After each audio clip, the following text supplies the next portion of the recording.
Good morning, Hunter. Hey, Happy New Year. Happy New Year. What are we? We're at the 4th of January as we're recording this today. Moving fast through hopefully a much better year. Indeed. 2021, bring it on. Indeed. Yeah, crazy. So let's open this thing up. We're going to get this thing rolling. We're going to kind of move things along, and Hunter's going to jump in with a clip of the day. Let me pop this in here. And as we're kind of going through this, one thing we did last week is as you guys are kind of popping in here, is throw us some days. What Hunter's got, the full massive clips and everything loaded into the Edit Bay at the moment. So throw us a day. Number 2, number 3, number 7. Hunter will open it up. Well, my brother has a family ranch. I sold mine. Got into the tin business. I sold my ranch. Yeah. It's been interesting. It's been a real change of lifestyle. Yeah, it's a beautiful place. Well, this is a fun place, right? You picked a great spot. Yeah, I have to look at that every morning, huh? It's kind of depressing. I gotta go get the car out. Nice checkers, nice meeting you. Nice meeting you guys. Thank you very much. Enjoy your sandwich. Yeah, looking forward to it. Enjoy your sandwich. Yeah. That is it. That's the end of the clip. Man. You know it.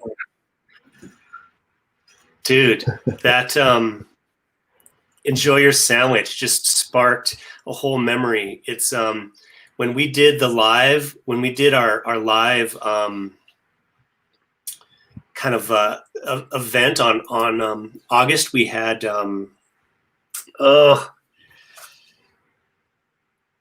Felix. Remember, Felix was part of that, and then Felix told the story where he came upon me, kind of after this, and I was just underneath this little shade tree eating a sandwich. Dude, it was super hot that day. The only piece of shade was underneath this little tree. There was cows everywhere, cow shit everywhere, and I'm eating this sandwich with ketchup packet. As the smell of cow shit everywhere, eating this sandwich with this little slice of shade, and Felix comes up, "Hey, Mike." That's funny, and that's the sandwich that Tucker was just talking about. That's exactly the sandwich. Right? Yep. I remember that, getting all this extra food packed up from the morning from that lodge, like that inn. I think it's Grasshopper Inn in Montana. We don't know if it still exists, but that was such a cool little moment. Mary was having the leg troubles and was. Right before this, she's finally, this is the evening, of course, she's coming down this downhill to get to the inn and feeling finally really good for a moment. Yeah. Or she kind of gets worse again, I think. Yeah. Also that day when we had kind of left there, we'd come across these streams, and she'd take off her shoes and soak her legs in these streams and everything. And then as we kind of went on, at one point, she just kind of stops, and she's like, "Dude, I'm going to stop right here." She's like, "You go." And that's where in the film, she's like, "I made Mike leave." It's like she did. She's like, well, she kind of got mean, and she's like, "Just leave. I'm going to just stay here for a while. You need to go." Wow. Well, we have a whole interview with Tucker, and one of the cool things about having our happy hour, I know we're going to talk about that in a minute, but we asked everybody, what are you looking for? What are you interested in seeing as we kind of bring out more of the film? And one of the things they mentioned were the side characters, which I love, because I personally love the side characters, as you travel along, because you never know who the heck you're going to meet when you do something like this. Yeah. Yeah. Okay. So Brett, it did shut down for a little while. Hopefully that was just a little while. Yeah. So not sure. Yeah, Brett actually was part of our very first happy hour, which we can, I think, chat about here next. Brett actually toured the Great Divide mountain bike route just this summer, so a few months back. So he's got firsthand route knowledge that it was closed down. So yeah, that's cool. Yeah. So, and then a few days ago, we had our very first ever sort of founding member virtual happy hour, which was a ton of fun. I think there were about 9 or 10 of us having happy hour this last Friday. Hey, so if I play it on the application, will you hear it? Let me know if you don't hear it. Ultra distance. There weren't examples of how what it does to a woman's body, how women do at this ultra distance. I remember I had a sports medicine doctor, and after the divide, I was severely anemic. And they didn't have any case studies. They didn't know what this does to a woman of childbearing age. They hadn't really seen a lot of the effects of this. And so it's really cool now. It's just blown up so much. I had a young high school girl also do like a report on me. She called me up and interviewed me for a report for school because it inspired her. And so they're seeing, there's Bonnie, there's Lael, there's a ton of other women doing this and other ultra distance things, other mountain bike things, other cycling things. And so it's cool because they're from a younger age realizing what's possible for them, because it just sometimes takes seeing a person that looks like you a little bit, maybe it's gender, whatever it is, maybe it's age, to go, hey, I can picture myself too. That's cool. Yeah, that was a ton of fun. I wasn't sure, being the first one, how that would go off, but that was awesome. And if you guys are curious about how to pop in on some of the next these virtual happy hours, go check out RTD10.com. Make sure you're following Ride the Divide on the Facebook and whatnot. So that was cool. What did you take away from that happy hour, Hunter? Did you have something? Well, yeah, like you, I didn't know what to expect. It was January 1st, right? Like we were just starting off the new year, and I kind of thought maybe one or two people would join, but to have a good group like this was really neat, and just to see everybody's different sort of background and what they were inspired by. I mean, inspiration was one of the running themes, which makes which warms my heart a little bit, because I think it's a big reason why I'm making films and why I continue to do this. Is I feel like I'm giving, just finding some of those stories, and I'm always inspired by these incredible people I meet through that process. So Mary's one of those, and it was neat that she took some time out of her day and everything to be part of it and share with us. But just to get to meet everyone else who's going off, and whether it's the divide or something else in their life, like everybody there felt like they had something that they were overcoming or doing or going after, which was really awesome. That's so true, and it was fun kind of seeing some of the posters in the background from people. But you're right, it's like the film. Some people caught the film on Netflix way back in the day, and whatever, and then we even kind of chatted going back to like where the river runs, where the Yellowstone goes. I was going to say where the river runs through it. That was the original name, right?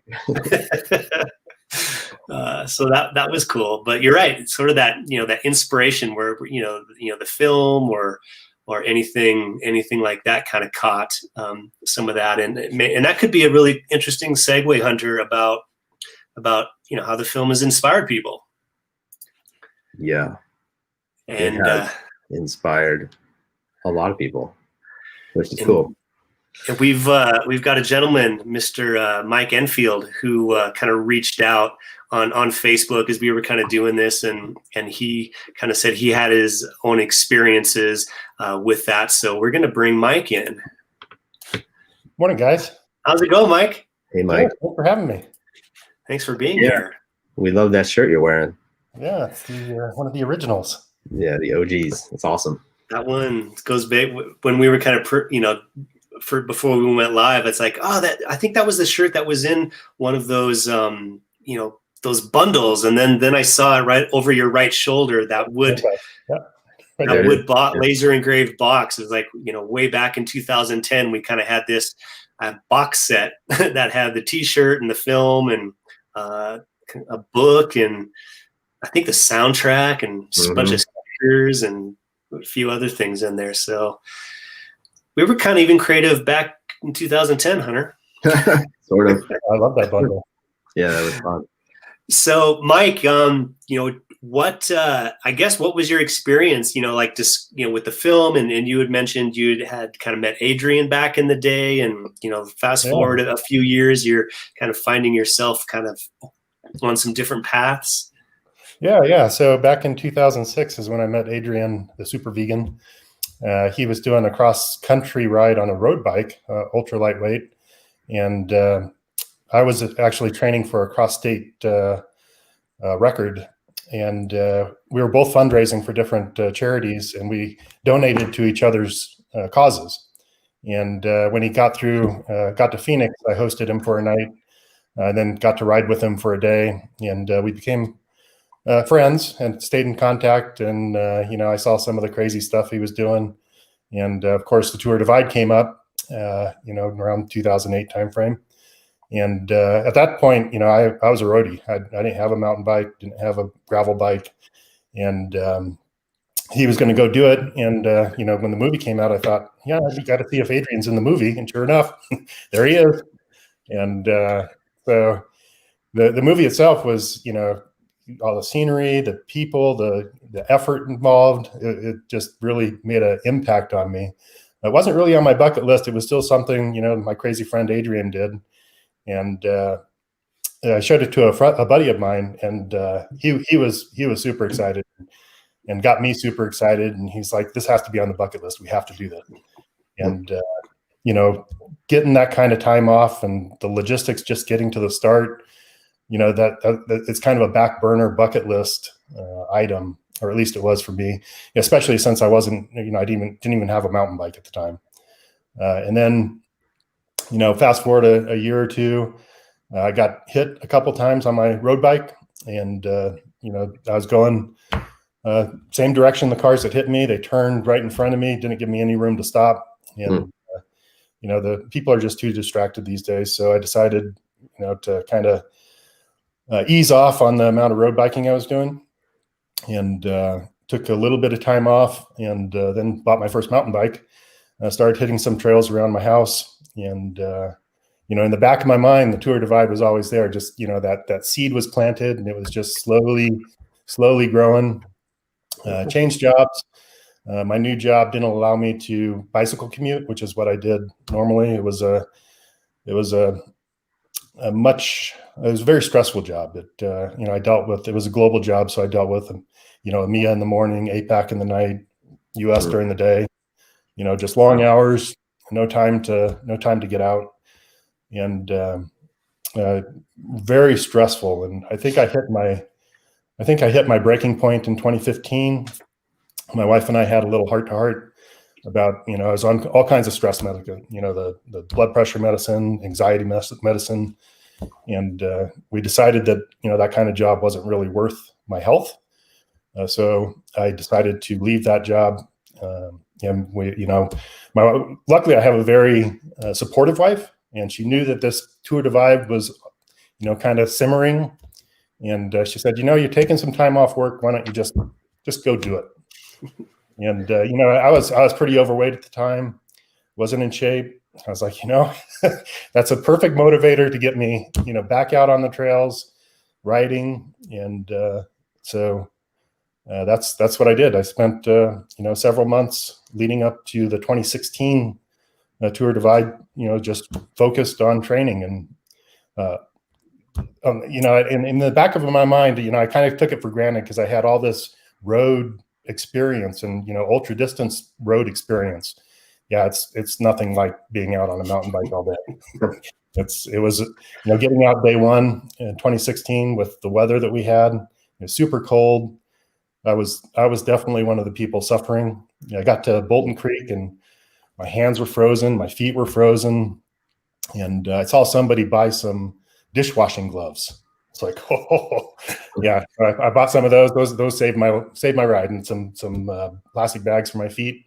And I was good. I didn't get nearly as far that first day that I thought I would. Only made it about 85 miles. And it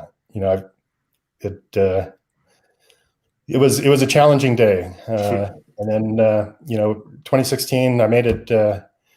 I think it was right around Echo Lake. I was doing a little bit of hike-a-bike, and I had done no hiking as part of my training for 2016. So I was just focused on the bike. I was all in on the bike. And I didn't realize, with the number of grades and the long climbs, how often you're actually off the bike just pushing it. And somewhere around Echo Lake, I felt a weird sensation in my ankle. It wasn't painful. It was just, that felt odd. And over time, it started just getting worse and worse. And, I kind of did what Mary did. I stopped at streams and stuck my ankle in the streams, try to alleviate some of the pain, and it did help. But I only made it to Helena that year, and I wound up flying out of Helena in an immobilizing boot with tendonitis in my leg. So pretty good lesson learned in 2016. Yes, no doubt. Here's to supportive partners, right? Yeah. Right, man. And man, it's yeah. So then I found a new job after I got home, and same kind of job. So same issues that I had before, and with the long hours, and but luckily this time I had a very supportive boss as well. So he was great. So I needed redemption for 2016, and I started thinking, well, how am I going to redeem myself? And I knew that I needed to hike. I knew that I needed to deal with elevation. I knew that I needed, some long hours in the saddle and at elevation. In 2017, I was a focused dot watcher, watching everybody. I knew with my injury, it took a little while to get over that I wasn't going to do it in 2016 or 2017. I started thinking about it in 2018, but I still wasn't quite there. I mean, I was still down in the Phoenix metro area, and my wife and I actually had a summer home in Cholo, Arizona, in the White Mountains, at elevation that we'd go up and spend some time in. And when my kids started college, we decided to sell it because cash flow. And I was thinking, Cholo would be a perfect place to train. It's at 6,500 feet elevation. It's got some great places to ride. It's got all kinds of trails. It's got all kinds of gravel roads. So I kind of floated it past my wife. Hey, you want to think about moving full time to Cholo? And she was all in, like right away, all in. She was like, yeah, that's a great idea. But she's a second grade teacher, and the politics in education is crazy, especially down in the Phoenix area. And so she actually gave her notice and found a job before I told my boss that we were moving up to the mountain. He's ready. So when I did tell him, he said, well, it's about a 3-hour drive to Phoenix. He said, I'm okay with it as long as you're willing to come down a couple times a month to visit customers on a day trip. I was like, done. So that's awesome. Yeah, moved up to train in the mountains. Started getting a lot of hiking in. Felt like I waited probably 4 or 5 months before I also broke the news to him that, hey, in 2019 I'm going to do the Tour Divide again. So I need a month off work. And again, he was supportive. He said, well, you put in a lot of hours, you kind of earned it, so I'll figure out a way to make it paid vacation. Which whoa, that was awesome. That's awesome. Yeah. So fast forward to 2019, day one, Tour Divide felt great. I felt I was completely prepared. I did all the hiking, and I was at a lower weight than I was in 2016. Day one, got my goal was to get to Coco Claims. My stretch goal was to get to the top, and sure enough, I made it to the top. Whoop. But along the way, going up Coco Claims, I ran out of water, so I stopped at a slow running stream and filtered some water with the same filter that I used in 2016, and felt great when I got there. Set up my camp. The that little house up there was full of people, so I set up my tent outside of that, and then got up fairly early to start day two, and had to use the restroom. And luckily, there was an outhouse there. Started packing up my camp. Had to use the restroom. Got my camp packed up. Had to use the restroom. I don't know. Yeah, so my filter did not work, and I think I stopped 15 times that day, just purging everything. It was not a good day. Got to Fernie, spent the day there, or the evening. Got some food. By morning, I was feeling pretty good. I thought, maybe I got it all through my system yesterday. So I started riding, and about noontime, you start out of Fernie with a pretty long climb, and felt good on the climb. Got to the top, and everything turned south again. My couldn't eat, couldn't drink, couldn't without dry heaving. It was a very slow ride to the border. I stopped at the campground. slept there, so very short mileage. And then when I got to the border, I decided, I need electrolytes. I need some hydration. This isn't healthy. So I deviated from the course, ended my race, went straight to Eureka. Spent a full day there, rehydrating, getting myself back together. Met some great people who were doing the divide. And then I think 2 days later, I started heading south at more of a touring pace since my race was over.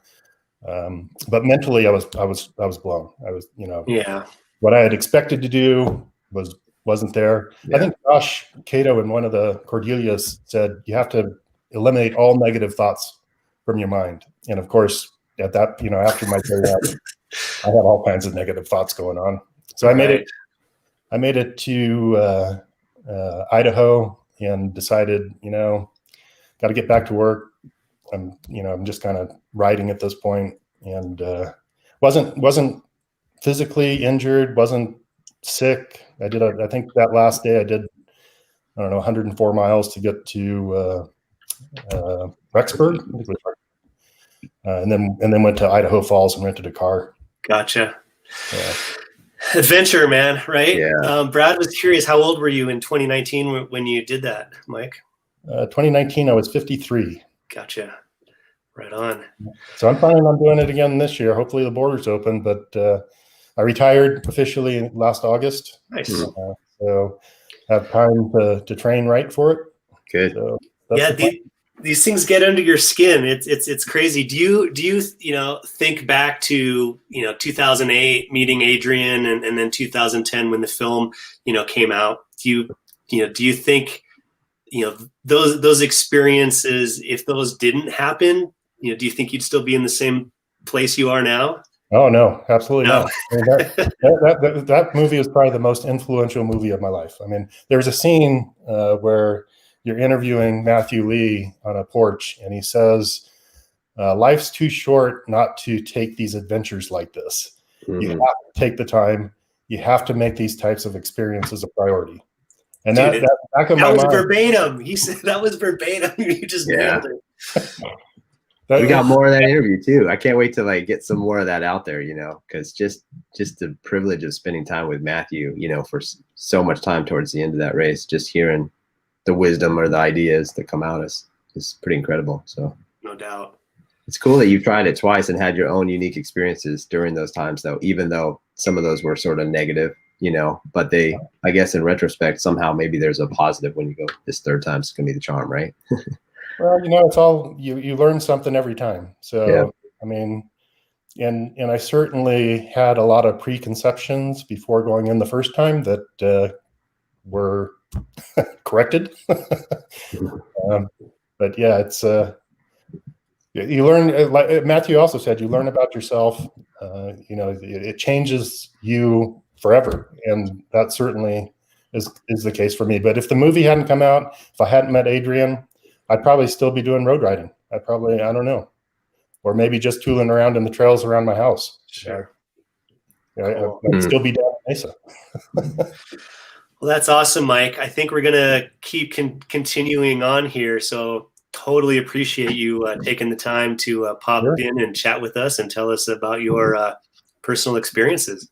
Yeah, it's been awesome. Yeah. Thank you, guys. And we'll be watching for you. I'm looking forward to the expanded. What's that? I said we'll be watching for you later this year. All right, I'll be there. 2021. All right, Mike. Have a great day. You too. All right, man. Cheers.